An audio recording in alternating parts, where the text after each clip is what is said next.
Bien,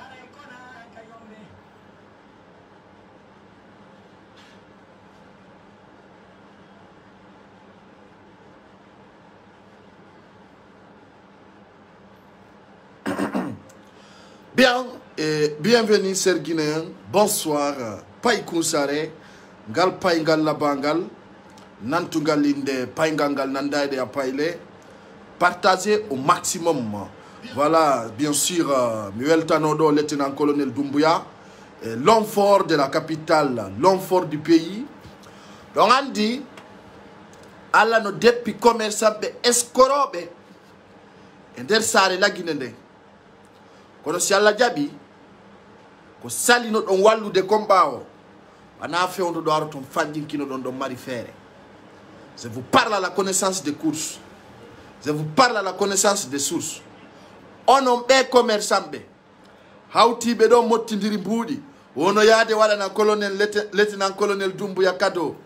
On m'appelait, je lui dis de refuser automatiquement parce que vous êtes des lasses.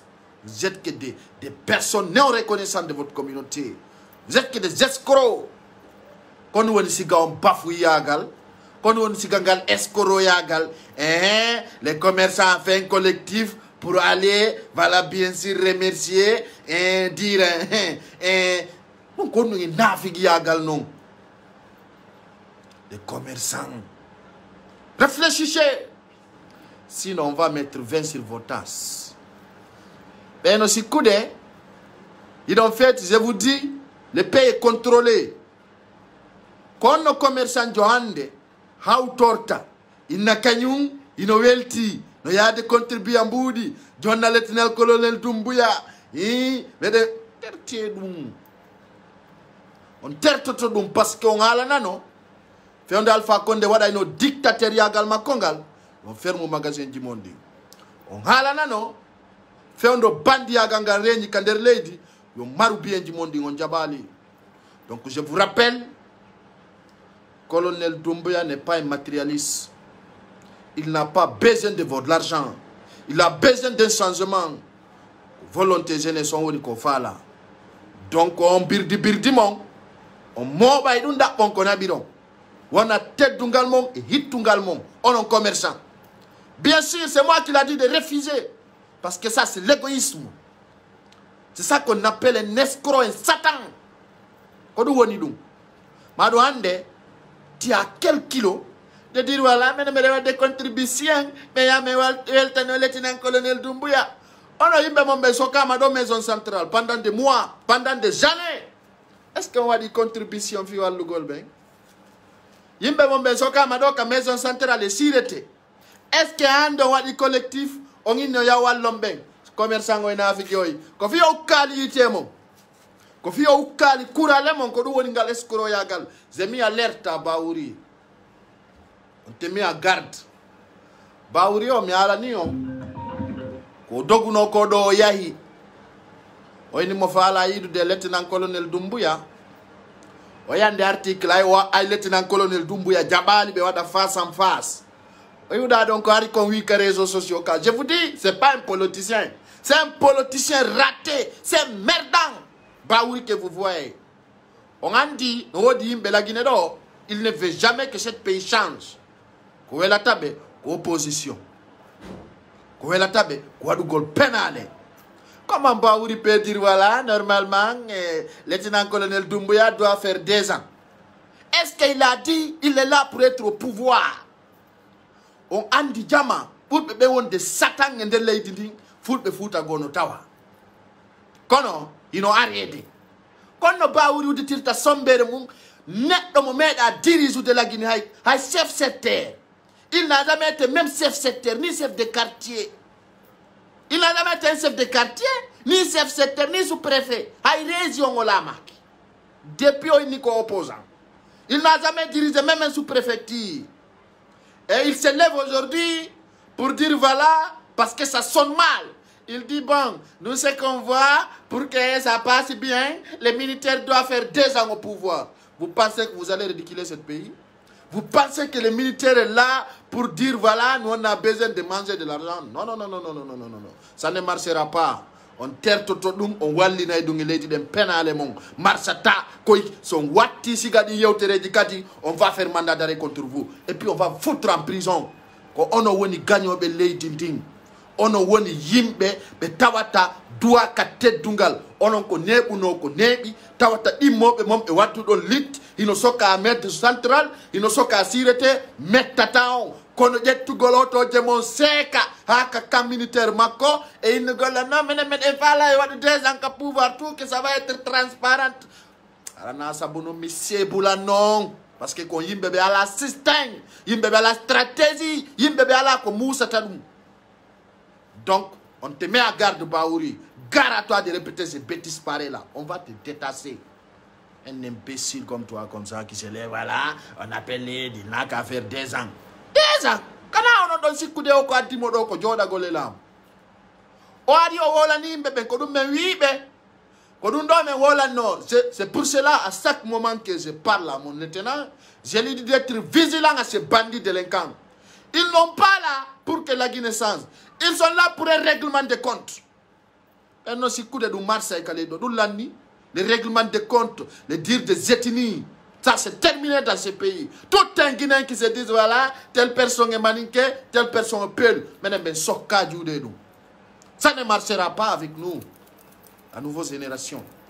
Arekadi, koyon wola, on dit, ben afigi, ben akunde jime, comment be iwa. Parce que ben, wana monnaie changement be woni. Comment on essaie de l'oudale? On va miner. Comment on essaie de l'oudale? Ben on a monnaie changement, hein. Comment on essaie de l'oudale? Juste be woni. Ah, ouda, kono yata inana oya. Ayo, o imike. O judi karbira makko o etika kambe no dila minita on atu nder ton huda don no yaltude kadi kam socio media je inugol joni oyo oya no doit wadde 2 ans au pouvoir jama dum ko hunde nanda hore ma hunde hudande quoi be no fala yo ndi leydi wona règlement de compte kono no lieutenant colonel Doumbouya wodi ray mi weltano mo do sabu ko jetti yewtere ande kon kadi min ni mo kala coordination pénale coordination birdi tabe tipputo be ino tawa e ko bonni leydi ndi be ino tawa e maguyi be ino tawa e halaji di ala important woni imamujo menen men anda imamujo gongajo no lagine buri be walidra inugol on va respecter les chefs religieux on va respecter les chefs des églises mais sokaju de nous c'est un événement c'est non événement c'est-à-dire c'est non événement. Pourquoi je vous dis c'est non événement? On n'a vu aucun imam dire Alpha Condé c'est un dictateur.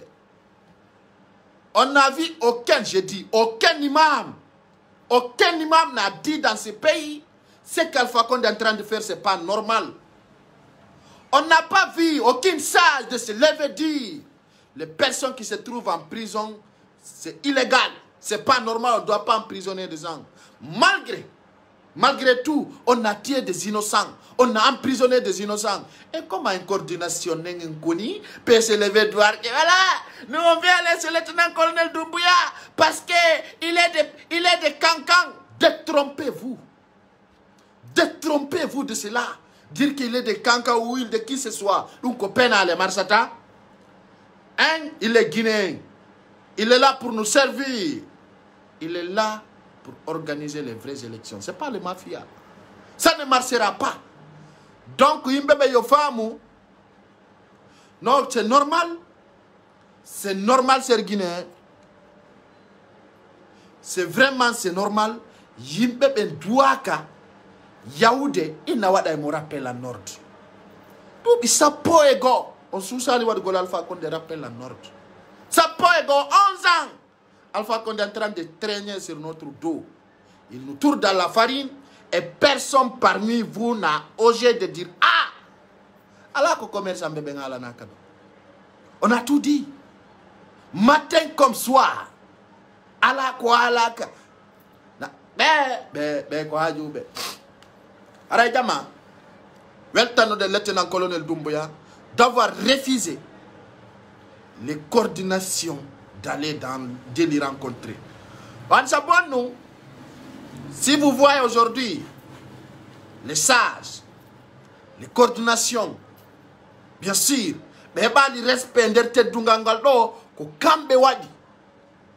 Wandi sabondung, ande coordination on, ko Alpha Condé geri konfo, ay goto yali erero. Ko Alpha Condé soki do pay koy fo, ay goto yali dum. Ko Alpha Condé huwi kon foppe nder leydi ndin, ay goto yali dum. Ko no metti e nder o programme do, ɓeɗo hiɓe sikkude ko Dadis Camara arti, walla ɓe sikkude ko tan e Lansana Conté mo hoɓa coordination ji ara bonne affaire oya ɗanti mari glam la yuro ara bonne affaire makko ara déstabilisa mo ara jonna mo ideji nane huɗa ɓenno nano imposa o kombo yombo gouvernata nane bo inna ko hawtoɓe inna o e oɗo meɗen fala yo tawe ka gouvernement a sikkay ɗum ko sere a sikkay ɗum ko so bisini a sikkay ɗum ko argol soda tike nata ɗum accay innugole he nous on veut telle personne va participer dans ton gouvernement on sikkude ko so bisini fala ɗo guinende guinéen fala ɗo waɗana yore mum dialogue ça je vous dis c'est pas important de dire que voilà on va faire la dialogue. Les Guinéens n'ont jamais bagarré. C'est qu'il y a, on a faim, il y avait mauvaise gouvernance. Sinon, la Guinée n'a jamais connu la haine. On n'a jamais connu la haine. Nous, on n'a pas besoin de dialogue. Ce qu'on a besoin, c'est de la réalité dans ce pays. Quand on a dit, on va faire des dialogues, on va faire des dialogues, c'est que ton dialogue, dialogue n'est pas important dans ce pays actuellement. Mon ka goto abagoy goto aba ko itibe ben penale de men jabanaybe men me sokka jude du dialogue yo yawton inga yaay wala no mon dialogue fala do dialogue go futtoray ka famille mu tu vas commencer par ta famille d'abord pour dire voilà on va dialoguer. Non, on n'est pas en guerre. Ce jeune homme a pris le pouvoir sans tuer personne. Il a pris le pouvoir le moment qu'il faut. Et il y a des gens qui disent, voilà, on doit dialoguer. Dialoguer sur quoi? Dialoguer dans ces mensonges-là. Et on peut dialoguer dans les pénales. Et si c'est cette revenue-là que vous attendez, on a na pocho pacha, na birdi. Hé, Mariam Dalabala, ha. Na birdi, jama, yimbe be yalta eden pénal, ça sonne mal dans nos oreilles. Ah, on est prêt pour dialoguer. Dialoguer, na Alpha Condé ni. Là, nous ne sommes pas avec Alpha Condé. Nous sommes avec le lieutenant-colonel Doumbouya. On n'est pas prêt pour dialoguer. Dialoguer sur quoi? On n'est pas en guerre. Et on connaît des personnes qui étaient des personnes. Donc, c'est pas des arguments, ça. C'est pas des arguments. Donc, lieutenant-colonel Doumbouya, on a argument, il n'a pas le temps pour ça. C'est pas le moment. Ce qu'il y a aujourd'hui, il va redresser le pays. Il va mettre tout dans les ordres. Et puis, il va organiser les élections. Il va devenir le chef d'état-major de l'armée. Il va diriger l'armée guinéenne entière. Commencer par la gendarmerie, police routière, FOP au dirigeant. Tant qu'on est au Gorgon, on a donc un faux pénal. Non, et puis, même no réfugiés de sous-stari type pour des cadeaux de ton. Ari bouye mon sous-stari comment tu dis Alpha Condé. Hein? Awa jama mais wow la ta utado. Godara la ina bonnaydu. Penale mo bi du wonti ge bi fenande. Donc, wanobe mawbe yete be do mandeng wala coordination tel pays et tel quartier meneme sokka juude dum. Yo coordination yo be won ka place di mabbe si be yidi teddungal. Si be yida teddungal be mo ba kilike kala ko mabbe on be ya be yidata parce que don tawa ko bondi leydi ndi. Hi don tawa e ko wadi leydi ndi ridicule an sabonnu. On va dire coordination sous ça le dictateur Djongo. On va dire coordination on sous ça les revendique Golgonga di monde ngende lay dile. Donc ande nyande fatkutuno don sport today ko gaz nyama ko se dirano. Donc meden yidi wonon ka koy mon acciton lieutenant colonel Doumbouya e golle makko de. Mi weltano modo on andi no wodi ko inete kon opérateur économique hara ben don kadi wana fulbe vuta wano KPC wano Antoine Souare be yimbe no sikkude leydi ndin ko wonno combat woni hande marchata don andi sabondum be do ko suttube argol sodita dirigeant ko suttube argol sodita lando ko suttube argol wada piiji di tawata Guinéembe ben no andi kanko non lieutenant-colonel Doumbouya il est revenu en Guinée en 2018 en 2018 il est revenu en Guinée o wana kil Guinée jogiti o ko neddo jogiti do yurmende kabarnde mum andudo ko nous population on fala lui il a fini de faire son formation en France il est revenu en Guinée avec un grade de caporal chef onon be andabe donc dans ce cas mi dana des détails du bruit onon sikube o ko esprit mon jogiti esprit tardement esprit haine esprit ridicule ça ne marchera pas. Restez dans votre camp. Toro don Allah yo Allah junnu on juude e junnu on balde yono leydi ndin avancirta so yi wana dum o yaye natugo le birdi o hakkune Allah men weccina yon hanan to ndino on holaki no on holaki ayno on holaki teste ndaro son testi meron ki kude yite mom are ko men hala nyon fo wata ngolo donc tawdo exemple on buyi to resitama kadi wale do kadi mouvement jinno ngon yaay hande tandi territoire ji di fop yimbe ben no fetude yimbe ben no welti yimbe ben no woni fier donc ça nani se diawo weccale nder tandi territoire la ginom kanko lieutenant-colonel Doumbouya ko diplomatie o yidi ande nder nyallangal dum ko ambassade d'Amérique e nandi taybe dum seeda o hala ni ben non ko woni kon ben kadi ko ardi don ko woni watta be arali quoi parce que il y a des vidéos qui sont sorties, il y avait des Américains, il y avait des Français andi kadi buy woni ko famali ben be yoton don Alpha Condé no nyawli société mabbe ko yatta 30 millions de euros société no Belgique do société de gardiennage. Je voulais pas parler du tout hein. Ko be Alpha Condé nyawli no mbudi o yobali pendant des années ben no gardinement. Je vais vous montrer certaines images que je détiens dans mon téléphone. On l'a bien porté be Alpha Condé jettu no gardi. Tawno be Guinée ngono andi wobbe anda voilà, j'avais ces images avec moi mais actuellement c'est pas dans l'autre téléphone. Voilà. J'avais ces images avec moi quand même. Tawata ben Alpha Condé jettuno din portoji don gardi wadi birdi. Je vais essayer de retrouver ça pour vous montrer, oui bien sûr. Voilà. Ah, papa. 1 minute, hein, ne quittez pas. Je vais vous montrer ces images. Si je les détiens ici. Je vais les chercher. Pourtant, je l'avais. Il y avait des gardes blancs qui étaient derrière Alpha Condé un certain moment. Hein. J'avais ces images avec moi.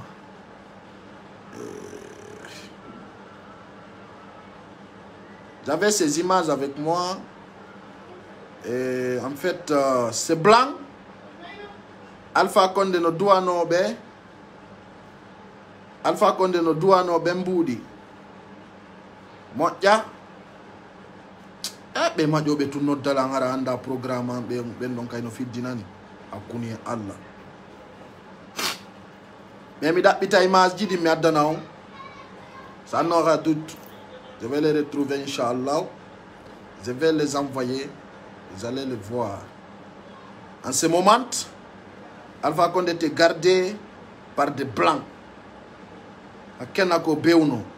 Taimo gardira Porto be gardunomo. Voilà, merci beaucoup. Il y a des champions.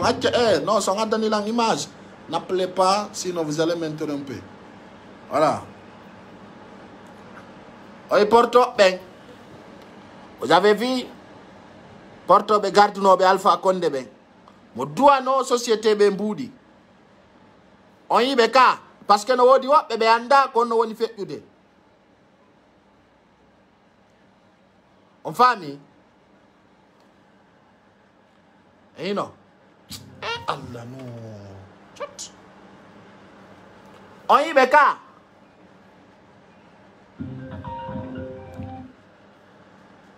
accela noddugol s'il vous plaît Allah est-ce que mi minni o goɗɗo noddando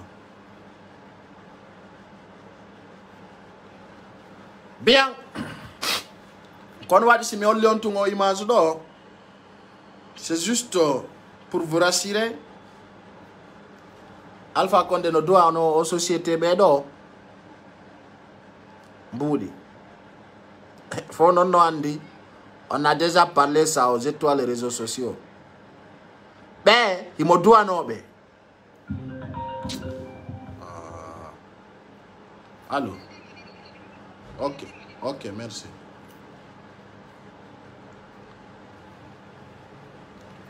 on yi o société ɓeɗo mo duwanoɓe mbuuɗi foppu no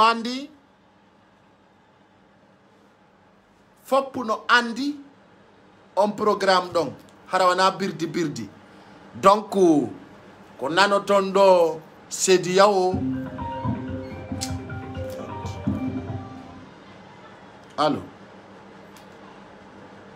allô combo miɗo e direct nan somi kayno nodde la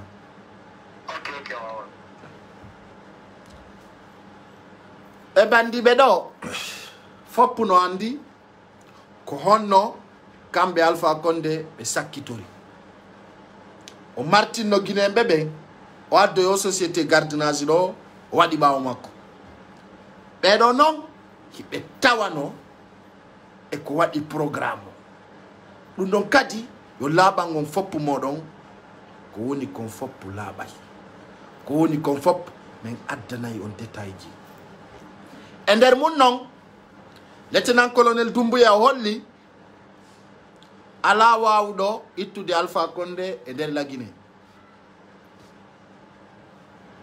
oui bien sûr min koy so yennilam monotako ayla hande yennanoɓe ɓen RPG fof ɓen fermiɓe hundukko donc si un faux compte m'insulte moi je ne me fasse pas parce que je sais bien on a frappé moi je veux dire j'avais pas d'anniversaire je n'avais pas de personne que je vais combattre le seul combat que j'ai mêlé c'est contre Alpha Condé et son régime donc on a dit donc ka mi holla on piji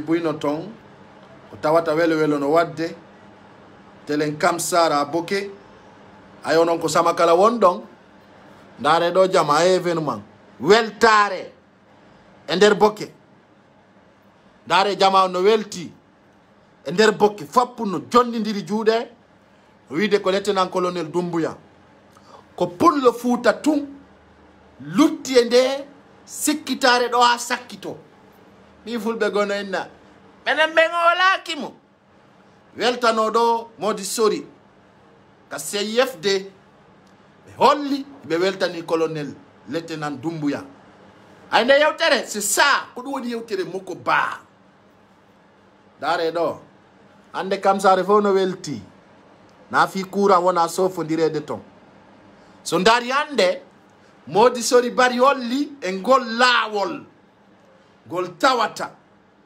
kanko colonel lieutenant Doumbouya imo jokki ɗo hiɓe wonani nana pullo Fuuta go haymo gosaki ha hunduko laaɓi inna mi olaki mo anko mbolima faccariɓe worɓe suusali e joɗagol Afrique hota lagine mi olaki mo hoolemo kere ono haja yo goɗɗo hoolo mo ono waɗi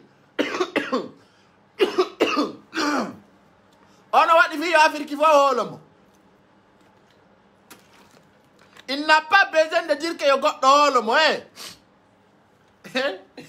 Comment ande yimɓe ɓe inna walaki mo ay o wawi yowtude Alpha Condé ɗon hi mo gosaki laaɓi yo yaltu inna walaki lettinan colonel Doumbouya Ansou Damaro ala ko gerali ɗo wulli gonɗi ɗin jaari illa pilere ay mi maccuɗon wulli mi miijitiya mi junni miijo minni aduna ala ko ari luttude sabuna ñande go goɗɗo arno ka pasa wi ka nder suuduma innuɗa waawi kono ka yaasi yiɗa eto amin ko ɗon min nanta colonel Doumbouya o haccaka si goɗɗo no hoolimo si hoolakimo yes ça c'est la voix de Paye Kousa men sokka e juuɗe ɗum hooliɗamo ko haajuma a hoolakimo ko haajuma ay menen marsi hande ko lettinan colonel Doumbouya wawani ɗum ɗo Alpha Condé si luttuno e meɗen luttuno e siga meɗen e ɓayno hanagol ne ɓayno wowlugol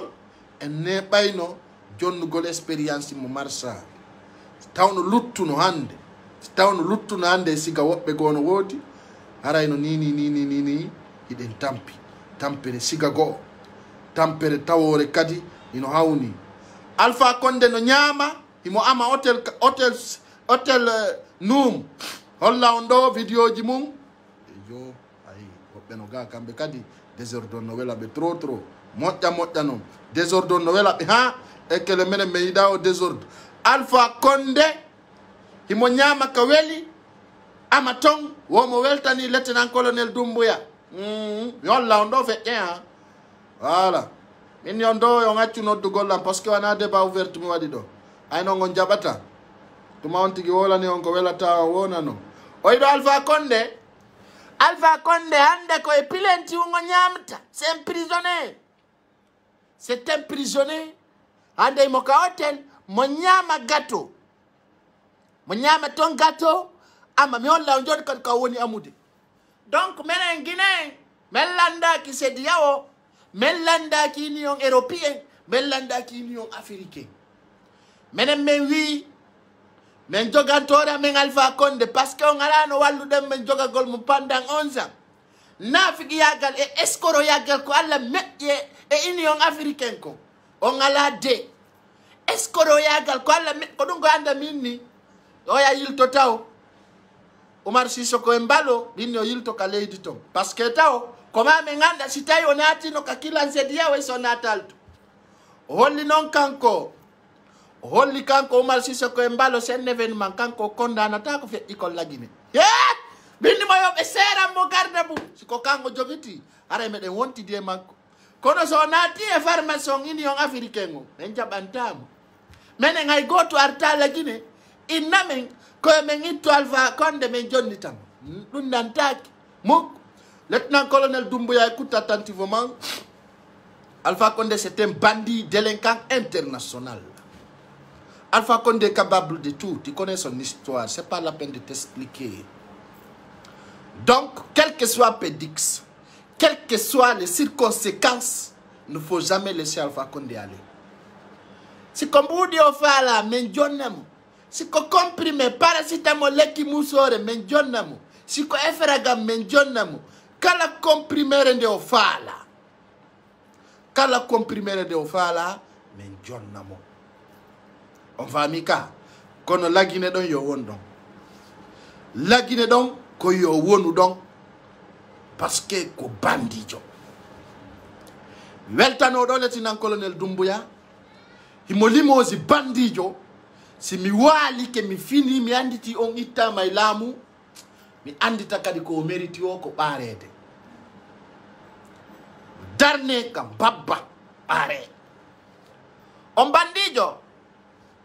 bandijo huɗaɗo no wiye Fabou Camara wonnoɗo ka DPG wonnoɗo nangude yimɓe ande o nani yewtere foninke menge woninke menge wowli ha yurmilan ka ɓernde am o wowli ha tawde mi anditi ɓe journaliste Espace TV ko journaliste escoroɓe c'est des journalistes satan plus jamais qu'il m'invite je réponds parce que c'est des bandits e ala yurmede sa yande koye média o Guinée no doga ede annene hakkude Allah mo hetti finu fanu ko mama ande si ni Espace FM no wola fi politique atawa aduna yo munye radio Espace tigi radio Espace tigi be men andi be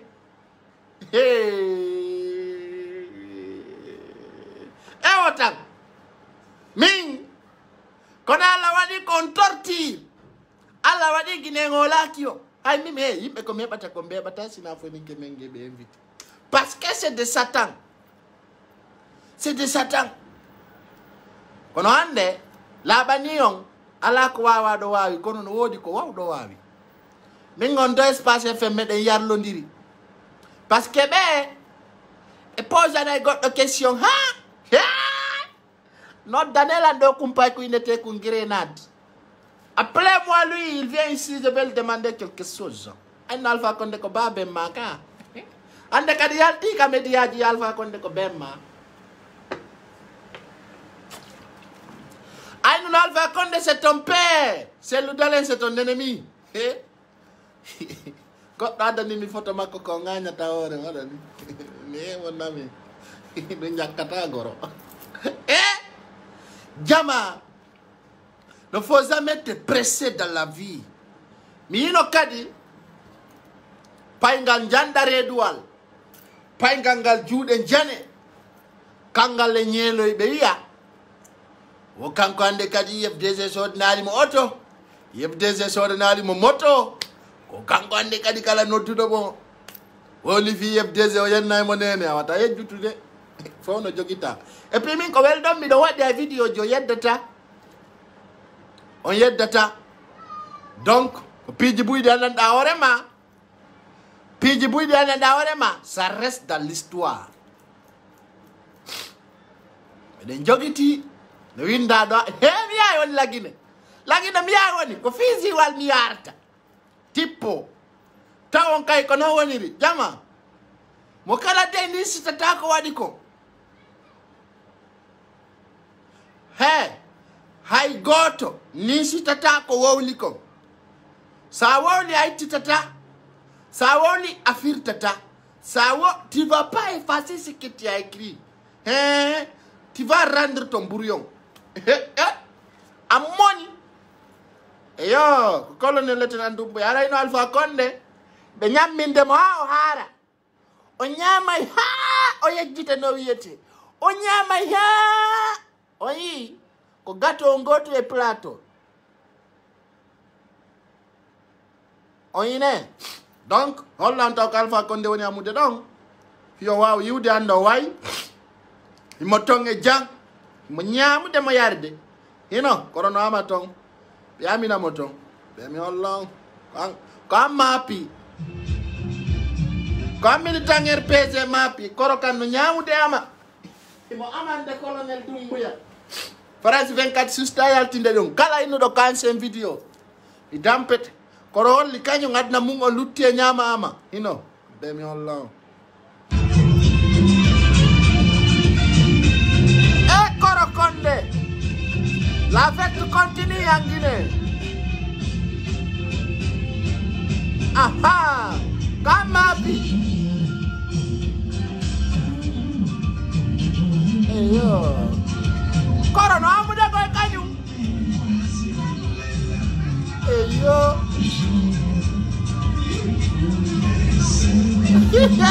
koro vieux père koro attention eyo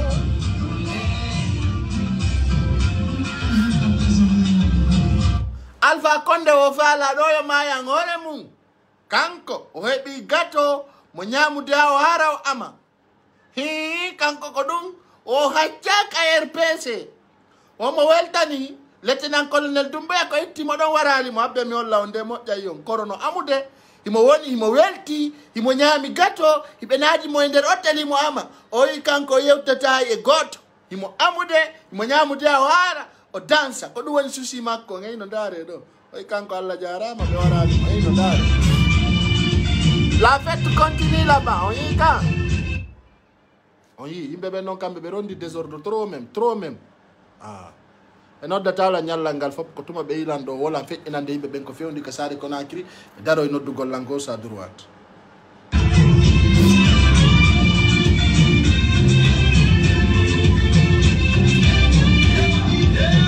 Aïe. Coro. Alpha. Alpha, attention. Oui. Non, non, non. Hey, s'il vous plaît.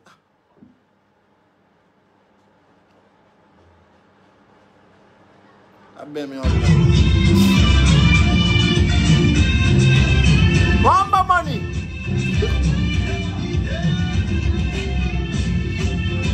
Yo orang ini nasihat sengi mas. Foto soal laba.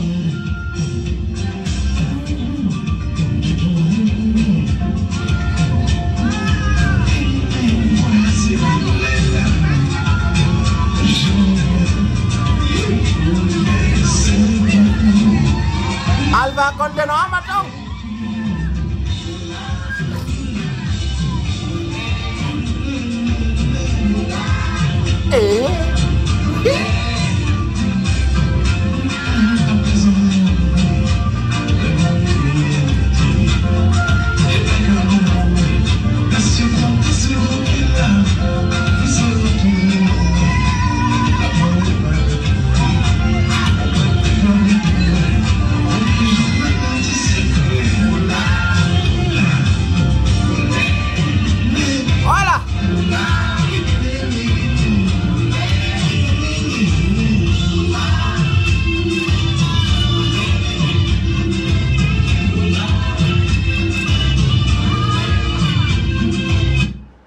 Voilà, Alpha Condé no ñamude gâteau o ama o ronka.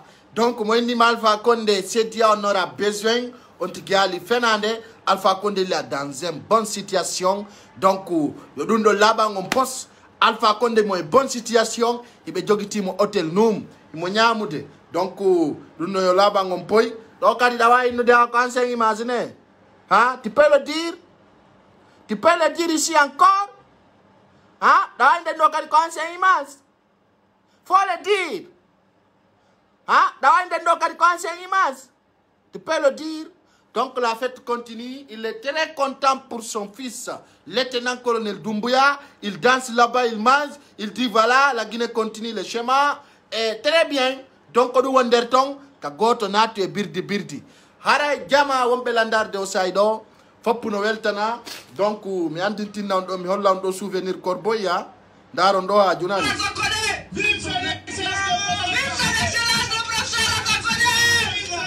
Corboya monsieur le président on jarama mais yuri ko monsieur le président ko la me fala monsieur le président on jarama vive la nouvelle constitution monsieur le président on jarama Ojara! Ojara!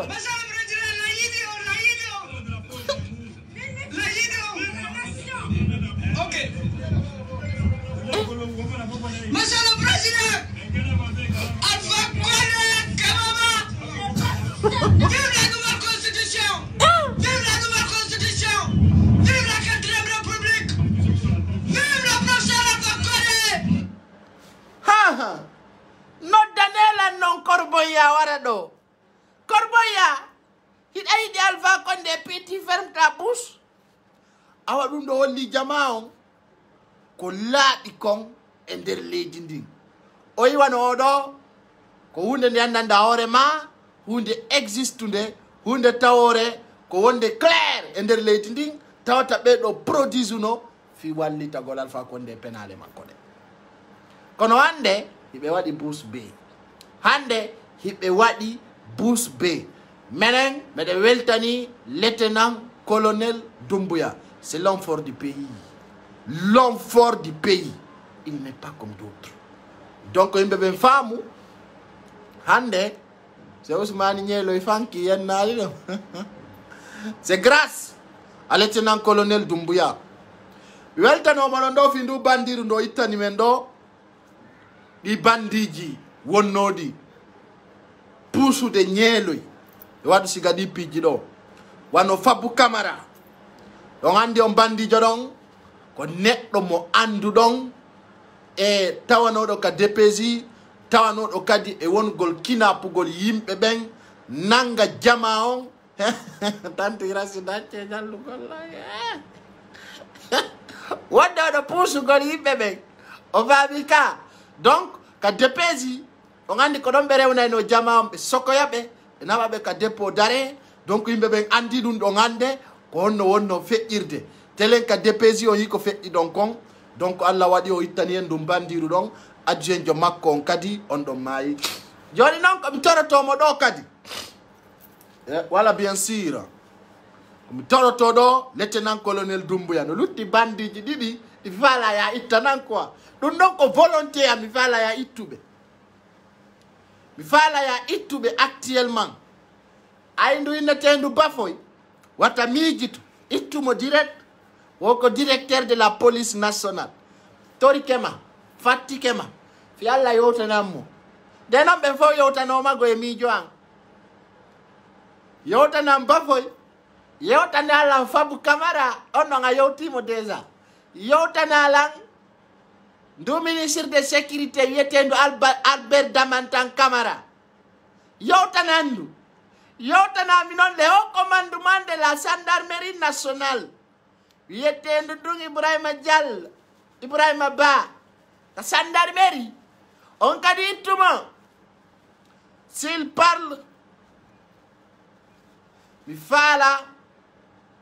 faala ya ittanam ɓen ɗon tato ɗo yo weetude Ibrahima Balde Fabou Camara on ɗon yiwi ittanami Bafoy ittanami Albert Camara jatta kala ko ɓe jogi fuɗɗi e galleji ha ley foppu jatta andi sabon ɗum min ɗo e hakkude Allah la weltanima si anomali sorijo bullo e gouvernement ma o ko hakkude an e Allah haray meɗen tappanma juuɗe meɗen waɗini meɗen kellanma min mi wona nanafigi min mi wona nanafigijo hakkude an e Allah so waɗali gouvernement so waɗi gouvernement ono maali soori pullo ton ay préfet meɗen tappanma jungo ko ɓe wecceriɓe komi wowli ɗum onon soori fulɓe wonɓe karme ton ko yimɓe facceriɓe na on patriote tuɓe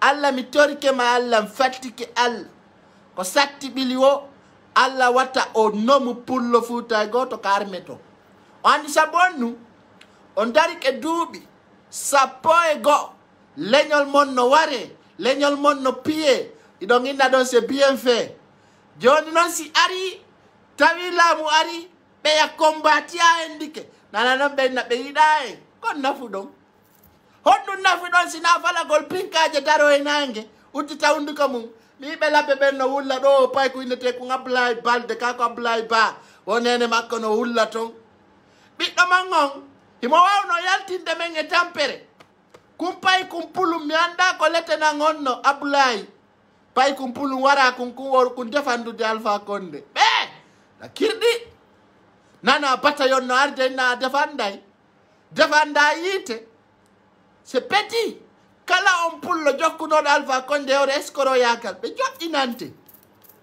ɓe yo ɓe joɗɗinane ara meɗen welti min on doara miɗen tappani on garda bu ɗon hi kala pullo Fuuta jokkuɗo Alpha Condé so gendike mo walla o réclami laamu ukke yite makko hi o andi ko sabonnu ko naafigiɓe laamu ari haka juuɗe maɓɓe ɓe wino kamɓe non kamɓe ko ɓe digni kamɓe ko ɓe patiri o yaya ko fode kariya colonel lieutenant Doumbouya ko fode kariya ɓe yuuri ɓe ari kamma kam boy ɓe ata koye kalu o yano jooɗi ka gendarmerie ɗon e jooɗi ɗon ɓe hudditi hundukoji maɓɓe ɓe fima sisa hi min alama e ko fode kariya ɓe yuuri o ande Alpha Condé hulimo o ittimo kamma kamboy ɓe ferimo fode kariya ko Alpha Condé no waɗa e ton aéroport on ko tamminnuma vague maɓɓe yiwrigoy fode kariya première étape on yiwri ɓe tippi kalum o acci 300 personnes e nder base e nder kamma kamboyo 300 personnes ko waɗana ɓe renfort ɓen ka fuɗɗino tappude 8h ha 11h ɓen no memude finka 300 personnes kadi ari renforci ɗon minnuma ɓe joɗɗinani koro ɓe nangoymo nana noon pullo fouta no inna ɗo kañum meɗen ari ɗo jonnugol colonel Doumbouya pe on ɗum pe ɗowaymo jonnude pe birdi wonno arɗo ɗo woyo yu renvoi mi wolanma ɗum metti goɗɗo mo wawi mayde kala arɗo ɗon il faut lui renvoyer ça c'est sans délai il faut renvoyer la personne parce qu'il y a des gens qui ne vont jamais comprendre ko mettinmi kon fof ko ɓe commerçant ɓe ko wellinmi kon de ko wellinmi kon fof ko ɓe commerçant ɓe inni wono mottidirde mbuuɗi ɗaɓa weltanomo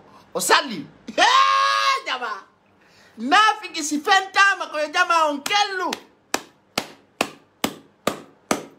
si nafikiru fentama koyo jama on tiro o feƴƴa e waɗani iɗo wawi nafikiyagal CIFD noddi on ɗo yo walluɓe fi mbuuɗi ɓe jaɓani hakkude Allah CIFD huyi haaji ala ko giɗo fulɓe wolal ɗo o yi walle men goto wallani o yaya ɓinnuma o iwra fode kariya ɓe tippa yottowal ɓe tippa e fin kariya ɓe nata kalu e yaɓe nangoya nana inna commerçant jowono ya weltanagol mo laɓanimo cadeau o wi non il a refusé catégoriquement no moƴƴi ha mayi meɗen wonanma haray ko ɗum haray jama ko torondirɗen kadi e renfort ji ɗin haray ko foppu koyo immo weltano lieutenant colonel Doumbouya mi alani o wona mbuuɗi ari ɗaɓɓugol o wona mbuuɗi faala kono woni andano o mo yiɗon o siko mbuuɗi faala emo mari ono mari mbuuɗi no mari payle ko andirton jama hari o force spécial ɗum ala lagini hari ko armée unique woni e nder leydi ndi on andi o force spécial mo yetton ko 2018 woni ko moƴƴina force spécial kadi hari no wiyete ɗon ko Tchad ka lanɗo on Tchad ko ɓen warimo force spécial Tchad ɗo Tchad o lanɗo Tchad mayɗo ɗo ko kanko e Alpha Condé formuno ko wiyete comme force spécial o formi ɗum ton ɓe formi ɗum lagine ɓe wi joni armée républicain ko traite e yahi ɓe ƴetti force spécial ɓe addi payle feetude tu oɗo dirige ko wiyete ko non force spécial ɓeɗo le ministre de la défense ne le dirige pas ko wiyete comme force spécial ministre de la défense on o ala prioritaire hoore maɓɓe c'est le seul lieutenant colonel Doumbouya qui le dirigeait kono ay ɓe tawi ɓe faalama mo janfagol Allah waɗi feere heɓike ko wiyete kon nécessaire la nécessité non miɗo weltanima ñande kala fini weeti lieutenant colonel Doumbouya ko weltanaɗo ko ɗo torotoɗen diaspora on de le rejoindre an noon ka diaspora goy min kadi komi diaspora andi toon noon wona diaspora on fof wawata contribude ko ɗon andirton oɗo ko neɗɗo tawɗo kadi o hunni ko faala ɗen kon ɗon andi saabu on ɗum enen e makko e ngalduno yo accuto prisonnier politique fop o acciti buy o acciti buy dey aray koyon weltano mo o andi tagaɗo ko dimo mantirta goɗɗo fi mo ƴetti dongal toddungal kono waymo mantude par ce que imo gayna donc lieutenant colonel Doumbouya meɗen weltanima tawde a yewtani men bafoy yo Mariama en Ba a yewtani men ko yette kon kala bandijo Idrissa Déby terte on ko huɗaɗo no wonno laakara ni joni komin torima wata heɗo ɗi bandiji délinquantji huɗaɗi ɓe wonɓe arde ɗo innama kañum no faala ya wattirni ya faala ya wattirni wata tewto ɓen fus chemama on laawol magol jokkugol guine en fop mawɗo e paykol sina huɗaɗo hay huɗaɓɓen no weltanima ko fiɓe ala feere hay huɗaɓɓen no weltanima woɓɓe so fuɗɗike noddude ɓe anda jaragol allo oy ko honno falno menen ni na ballal fewndi menen Alpha Condé no rada meɗen welti fewndo ɗo ni menen ɗum alaka men ga a fewndo ɗo ni menen ɗum ɗon men falaka ga yandi tampini men hala non hay si goɗɗo no welti on ara ukkom mo susi quoi ni fala ɗo yo wakkilo nani en jonnitiɗo fonike men ge mbuɗi makko ɗin e sonnaɓɓen ɗa ni mi ala men minande ay goto ni susi ni ko no événement fewndo ɗo ni fi mbuɗi min alay ɗum fes fala ɗo ballal woni ni min ala tan ɗum c'est pas le temps donc hunde nden foppu piiji ɗin fo e tammo ni min ni on min tournino gigori ɗon on a tourné la page fewndo ɗo mo kala ko yo wakkilo ko ɗum haray fewndo ɗo ni balle ɗen meɗen waɗi ɗum en pause minen komin weltini ko Alpha Condé no iwi laggine fo no hetti indépendant mbeɗen wallude lieutenant colonel Doumbouya minen ko ngal ballal men fokkintini ni bana fi argol ɗo wulla e jama jama no wulli ha ronki jama no wulli ha gonɗi no lanni ara ɗo kadi innugol e meɗen maapi hiɗa maapiɗa jogui téléphone hiɗa maapiɗa ñamude a hara maapiɗo noddata téléphone koyo noddane eyo ni jama no ronkini e ittu men na ɗum maapini men ni ko colonel Doumbouya no ñiiɓira minen ko ɗum maapini men waɗa goɗɗo koynata men ɗo yo men wallumo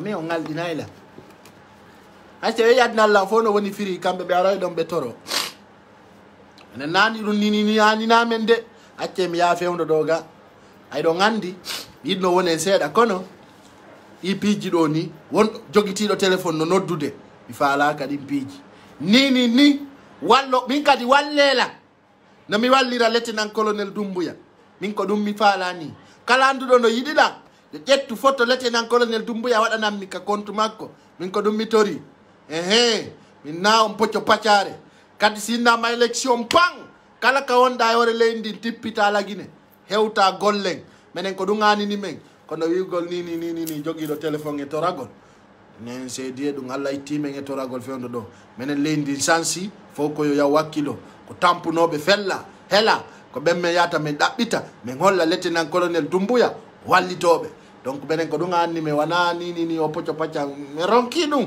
min waɗi ɗum ha on est fatigué de ça on va changer les stratégies ni kala yiɗuɗo lan koyo weltanolan lieutenant colonel Doumbouya encourage mo yo ko ɗum men faala ni mbuɗi foninke men geɗin no ɗo e sonnaɓɓen ɗa ara waɗen contrandi Allah waɗi onon ɗo fof contribuinoɓe fi foninke menge Allah waɗi o yalti en hendoto kadi kalsi makko on ɗi hettike wonno ɗin ka kañot hewtinen mo o hendo o heɓa ko fuɗɗitora o andintinni on à partir de janggo aremo ka hôpital activité ji ɗin fuɗɗoto ɗo lagine tun naɓaɗi kayɗi hewtamo o weltano on par ce que ko kanko wonno ɗen wadde e waɗande ɗum ɗo e tawde ari ɗe yurmude en no satti e men min e ɓengu makko min yewti mi explicani en ɓengu makko fi mbuɗi ɗin donc jama enen en luttata tun e toranagol yimɓe fewndo ɗo ni ko changement faala ɗen hara enen kadi ko en okkorayɓe wona en torantoɓe on yika voilà iɗo yawannomi e ɗum ɗon ha kono Allah waɗi position go ari donc ko ma jama on fama ɗum ɗon e piiji ɗin fopp ko étape joni sinnama ɗo joni foppo yehoto lagine a waloto a ñama a gollata haɗa no wawi wa libi haɗa a ɓuttini donc minen ko ɗum ɗon ko changement men falaka leydi amen e ɓutti e jang waɗa haray e jama nebtaɗo ko ɓurti e ko andintingol on tun haray musidɓe e ko weltanagol lieutenant colonel Doumbouya e tawɗo hande o sendi e contribution par ce que miɗo andi ɗo buyi wallahi aynayo men yawan on wallitiki ɓe prisonnier ɓe politique fi ñamete fi ndiyan fi piiji buyi e affaire kaso yomba hino satti ha kono e mo kala e kala mum e mo kala ko waɗi wo ko ɗum hettata waɗanoɓe foninke menge jarama ɓe waɗanano foninke menge ɓen ɗon kadi jarama mes frères faut rester tranquille si on fait des vidéos, s'il vous plaît. Ok. Inkomi inni accanemi e ara ko ɗum ɗon e torondirɗen yo jama wakkilo fota wona kadi déterminé andi ton wala piiji ɗin ko noon